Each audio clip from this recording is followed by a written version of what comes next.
My husband has always been really closing to his mom, so much that he's like a mama's boy. But I never expected her to get so mad at me the way she did. It all started when she went through my purse without asking. First off, that's a huge invasion of privacy. Who does that? While snooping, she found some money and immediately accused me of stealing it. Why? Because she didn't even know I had a job. She thought I was just a stay-at-home wife. But in reality, I'm the one earning the money in our household. They even tried to kick me out of my own house, claiming I had stolen their money. So I left and went across the street to a hotel. When I got there, the hotel manager welcomed me warmly. Why? Because I work there. You should have seen the look on my mother-in-law's face when she realized this. Now, I'm writing this post because I feel so lost. I've made this account just to share my story and hopefully get some advice from others who might have been through something similar. I've already read so many posts from people in tough situations, but none of them seem to fit what I'm going through. Before I go further, I want to admit that I know I made some mistakes to end up here. I should have seen the red flags, but I didn't. Now, all I can do is figure out my next steps. Please don't judge me. I just need help to move forward. If you're still with me, here's why I'm posting this. I'm 30, and I'm starting to think my husband might be cheating on me. The problem is I rely completely on him and his parents, so leaving feels impossible. I'll explain everything in sections so it's easier to understand, and not just one big rant. Why I think my husband is cheating. I'm not someone who jumps to conclusions easily. I try to stay calm and think things through. But my husband, Randy, has never been good at sharing his thoughts or communicating what he wants. Because of that, I'm starting to notice things that feel off. This is just the beginning, and I'm trying to figure out what to do next. I hope sharing my story here will help me find some clarity and advice. I've had to learn to read between the lines and assume I don't always have all the information. I try not to overreact, and I've always given my husband a lot of trust. After all, we've been married for almost 10 years now, and I'd like to think I know his behavior well, what's normal and what isn't. When we first got married, he was in the military, but he was discharged a few years ago due to an injury. So, I'm not just calling him a cheater because he's been going out more than usual. I don't assume he's unfaithful every time he's out of my sight. But there are multiple reasons, real reasons, that have made me think something is going on. Why I think he's cheating. Lately, he's been going out much more often. When he bothers to explain, he says it's because he's working late. He's a real estate agent, so his schedule has always been a bit unpredictable. At first, I didn't think much of it. But over time, he started coming home later and later, always sticking to the excuse that he was working. Then there's his phone. He's constantly on it now, much more than he used to be. He says it's for work, but he already has a work phone that he uses for business. The extra time he's spending on his personal phone feels suspicious. A few weeks ago, I even saw him using Snapchat, which he's never used before, at least not that I know of. I can't imagine work-related conversations happening on Snapchat. There are other things too. Sometimes, he comes home smelling like a woman's perfume. Other times, he looks more put together than he should after supposedly working late. I'm not sure if these are solid reasons to feel this way, but in my heart, I know something is wrong. I believe he's being unfaithful, and probably still is. Why I haven't confronted him or left.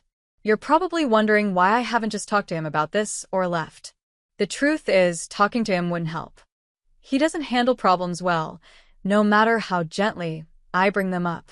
Every time I try, he turns it around on me, making it seem like I'm the problem. If I mention this, I know he'll accuse me of not trusting him, and somehow I'll end up feeling guilty and apologizing. It's happened before, not with cheating but with other issues. Looking back, I realize this pattern now. At the time, I didn't see it for what it was. But now I'm stuck, unsure of what to do next. When I think about talking to Randy about my concerns, I just know it'll end up being something I'll have to apologize for. So I feel like I have no choice but to consider leaving. And before anyone says I'm being too quick to give up or making a big decision over one problem, let me explain more about my marriage. I got married at 20, the same year I graduated high school. Randy was 25 and in the Navy. He completely swept me off my feet. I didn't have much of a family. My dad left when I was a freshman in high school, and my mom basically gave up on life after that. She passed away when I was 20. By then, I was completely alone in the world. Then Randy came into my life. Within 5 months of meeting him, I was signing my name on a marriage certificate. He told me he didn't want to drag me around from one Navy station to another, even though I would have followed him anywhere. He said I'd already been through so much instability in my life and deserved a proper home and family. After we got married, we moved in with his parents, and shortly after, he was deployed. I never complained. I was just so grateful that someone cared enough to try to give me the stable family life I'd never had. Randy's father was also in the Navy, and his parents had very traditional values. The man earns the money, and the woman takes care of the home. When Randy and I got married, his mom took it upon herself to train me to be the perfect homemaker. I was 20, barely an adult, and thrilled to finally have a family. I wanted to fit in, so I did whatever was expected of me. I didn't question their rules or expectations, and because of that, the demands kept piling up. I was expected to embrace the role of a perfect little wife. That meant staying home, cooking, cleaning, and taking care of my in-laws. For the past 9 years, that's all I've done. Early on, I was even discouraged from leaving the house alone since Randy was deployed, and we lived in the middle of the city. Over time, I just stopped going out altogether. Even when Randy came back and started working as a real estate agent, nothing changed. My life stayed confined to the house, and I kept living up to their expectations without question. I never left the house, and over time, the few friendships I had just disappeared. Within the first couple of years of marriage, my world became all about Randy and his parents. They were my entire universe. Their strict, traditional family values meant I couldn't talk back, disagree, or even dress the way I wanted. I wasn't allowed to have opinions that didn't match my husband's. It took me a long time to realize just how bad this was. That realization started a few months ago when I first suspected Randy might be cheating. Deep down, I've always known the way they've treated me isn't right. But since they're the only family I have, I didn't want to face the truth. The hardest thing to accept is knowing that, even if I wanted to leave, I couldn't. I have no one else to turn to. I don't have an education, a job, or any experience. I'm almost 33 years old, with nothing but a high school diploma and a blank resume. I've looked at job listings in my city, but they just made me feel worse. I'm not qualified for anything, and I don't have any savings to help me get by while I figure things out. I have nothing, and I feel completely stuck. I honestly don't know what to do. I need help, so please tell me, what would you do in my situation? Update 1. Thank you for your kindness. Hi, everyone. First, I want to thank all of you who commented or reached out after my last post. I'm not sure how to link it here, but it's the only other post on this account if you want to read it. I can't tell you how much your kindness, advice, and support mean to me. After I posted, I spent hours panicking. I was so scared someone might find my post and figure out it was me. I even thought about deleting it so many times that night. But the next day, my mother-in-law's side of the family came to visit, and I got so busy hosting that I forgot about the post for a few days. By the end of the week, I came back to find so many messages and comments from amazing people offering advice and support. I read every single one, and I took all of your advice to heart. You've given me so much to think about, and I'm truly grateful. Thank you for helping me feel like I'm not alone in this. I looked into a women's shelter nearby, and even called them once, but they didn't answer, and I never got around to calling again. I did, however, read a lot of information and personal stories on their website. One blog post stood out to me. It was about a woman who turned her life around after leaving an unhealthy marriage by starting a job as a cleaner. One day, I was driving home after dropping my mother-in-law off at her social club when I noticed a help wanted sign at a hotel not far from home. Since dropping her off and picking her up were the only times I ever left the house, seeing that sign felt like pure luck. I decided to go in and ask about the job. When I walked in, I ended up talking to the hotel manager. I explained, in a professional way, that I really needed a job and didn't have any qualifications. I think God was truly looking out for me that day because she decided to give me a chance. She offered me a housekeeping position, even though I couldn't work many hours, and said she'd work around whatever schedule I could manage. I don't know if she sensed how much I needed this opportunity or if it was just kindness, but she believed in me. I started working 5 days ago. After dropping off my mother-in-law, I drive home, park the car, and walk to the hotel. It's not far, and I don't want anyone to notice the car missing. Plus, I don't mind the walk. At the end of this week, I'll be getting my first paycheck ever. It might not seem like a big deal to others, but for me, it's a step forward. It's progress, and I thank God every day for this chance. Update 2. Feeling defeated. I don't even know where to begin. I'm in shock. I really thought things were getting better. For the first time in a long time, I felt like I was finally taking steps toward freedom and independence. I thought I was on the right track. But now, I'm worse off than I've ever been. Part of me thinks I should have been more careful, but the bigger part of me is wondering if I made a mistake by even trying to change my life.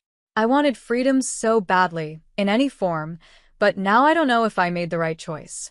I feel lost again. Weeks ago, I started working as a housekeeper at a hotel. When I made my last update, I felt on top of the world, like I had everything figured out. I would go to work when everyone was out, and I'd always be home before they got back. It was working perfectly, until it wasn't. Tonight, we went out for dinner to celebrate my father-in-law. He had a great article written about him in the local news. After leaving the Navy, he became a politician in our small town, and he's been doing really well over the last few years. This article was like the cherry on top of his success. Everyone was in high spirits during dinner. Afterward, he got a call from some of his friends and colleagues inviting him out, so he left, and it was just me, Randy, and my mother-in-law heading home. I was carrying my purse, and at some point, during dinner, my mother-in-law had slipped her phone into it without me noticing. On the way home, she reached into my bag to get her phone and instead pulled out my wages for the week. I had put the money in there earlier in the day and completely forgotten about it while rushing to get ready for dinner. Of course, she wanted to know where I got the money. I froze. Before I could say anything, she jumped to her own conclusion. She told Randy to pull over, and when he did, she accused me of stealing. I denied it, telling them I had earned the money. But as far as they knew, I didn't have a job. I never left the house, so where else could the money have come from? They kept accusing me, and I kept denying it, but they wouldn't believe me. Then Randy leaned over, opened the passenger door, and told me to get out. I just sat there, frozen. This time, he didn't even argue. He got out of the car, walked to my side, pulled me out, and left me standing on the sidewalk. I was still in shock, holding my bag, when he snatched my purse from me, got back in the car, and drove off. My mother-in-law rolled down the window and said, "Thieves deserve to live on the streets. Maybe if you don't tell them, they'll let you in as a homeless person for the night." I turned around, and behind me was the hotel, the very same hotel where I work and had earned the money. I don't know what came over me at that moment. I was so overwhelmed by everything that I just laughed, not because it was funny, but out of pure disbelief. I didn't know what to think or how to react. So I walked straight to the hotel. By some miracle, the same manager who had hired me, Abigail, was at the front desk. For the past 4 weeks, she'd been checking in on me, even though she could tell there was something about my situation I wasn't sharing. When I walked in, looking completely shell-shocked, with nothing but the clothes I was wearing, she didn't ask questions. She just hugged me and took me to the back room. Thankfully, I still had my phone with me. Update 3. Where I am now. I wanted to update everyone who's been commenting and messaging me. I don't have much to say, but I'll answer your questions and share what's happened in the last few days since my husband and mother-in-law kicked me out. After Abigail took me to the back room, she comforted me until I could think straight enough to talk.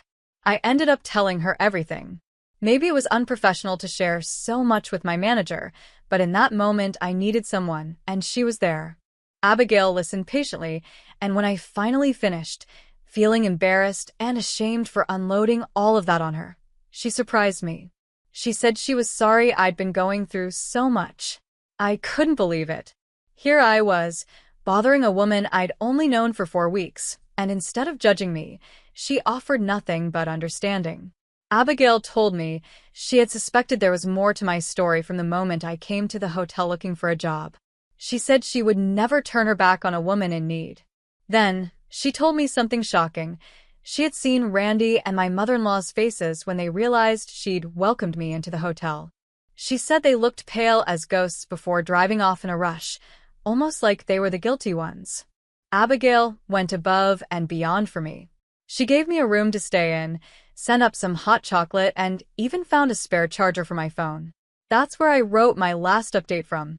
The next morning, as if she hadn't already done enough, Abigail came to see me again. She brought documents proving I'd been working at the hotel, along with my pay slips for the last 4 weeks. She said, "No one's going to make you feel like you have to defend yourself.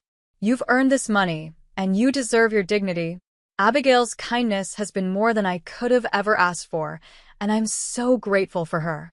She didn't just give me a job, she gave me a chance to start over. I hadn't stolen a thing, and I was determined to prove it. Abigail drove me to my in-laws' house, what used to be my home. I didn't want to drag her any further into my problems, so I went inside alone. I didn't really have a plan, and I wasn't sure what I was hoping to achieve. When I showed Randy the documents proving I'd earned the money from my job, he just looked at them and said it didn't change anything. He told me I had gone behind his back and that it would take a lot for him to forgive me. His mother agreed, saying I couldn't blame them for their reaction because I had broken their trust. In that moment, I realized something. If I gave in, apologized, and begged for forgiveness, I'd never get out of this. I'd never have another chance to change my life.